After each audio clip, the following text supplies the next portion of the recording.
मराठी टेलिव्हिजनमध्ये सध्या गाजत असलेली मालिका ठरलं तर मग आणि त्यातील चैतन्य ही भूमिका साकारणारा अभिनेता चैतन्य सरदेशपांडे. पण पडद्यामागे त्याच्या आयुष्यात घडलेली एक घटना आज संपूर्ण इंडस्ट्रीबद्दल मोठा प्रश्न उभा करते.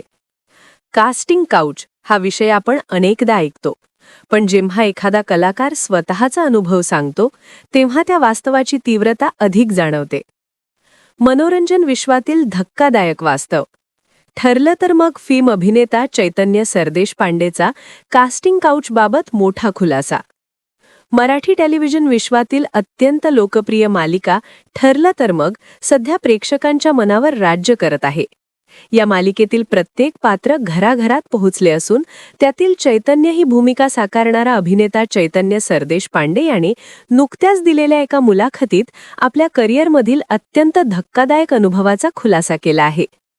मनोरंजन क्षेत्रात काम मिळवण्यासाठी अनेकदा कलाकारांना ज्या कठीण प्रसंगांना सामोरे जावे लागते, त्यातील कास्टिंग काउच या काळ्या वास्तवावर त्याने फरखड भाष्य केले आहे.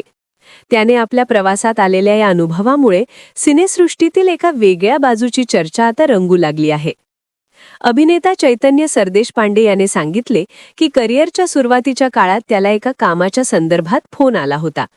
समोरच्या व्यक्तीने त्याला एका भूमिकेसाठी विचारणा केली, मात्र ही संधी मिळवण्यासाठी त्याला कॉम्प्रोमाइज म्हणजेच तडजोड करावी लागेल अशी अट घालण्यात आली. मराठी मनोरंजन सृष्टीत आपले स्थान निर्माण करण्यासाठी धडपडत असताना अशा प्रकारची मागणी होणे हे त्याच्यासाठी अत्यंत क्लेशदायक होते. त्याने या गोष्टीला स्पष्टपणे नकार दिला आणि केवळ आपल्या कौशल्यावर आणि मेहनतीवर काम मिळवण्याचा निर्धार केला. ही घटना त्याच्या मनावर खोलवर परिणाम करून गेली, कारण केवळ प्रतिभेच्या जोरावर पुढे जाणाऱ्या तरुणांना अशा अडथळ्यांचा सामना करावा लागतो हे वास्तव त्याने जवळून अनुभवले.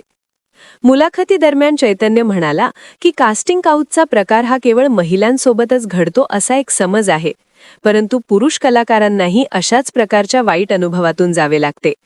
त्याने स्पष्ट केले की जेव्हा तुम्हाला अशा कामासाठी विचारले जाते तेव्हा तुमचे चारित्र्य आणि तुमची मेहनत पणाला लागलेली असते.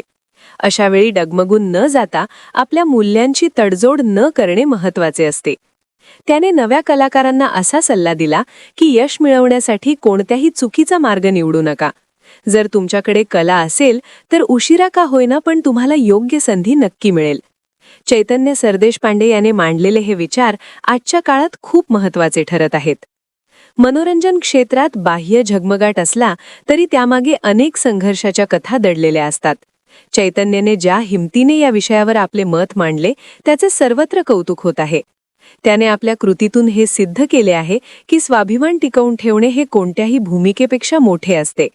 सध्या तो ठरलं तर मग या मालिकेतून प्रेक्षकांचे मनोरंजन करत आहे आणि त्याच्या या भूमिकेला प्रेक्षकांकडून भरभरून प्रेम मिळत आहे.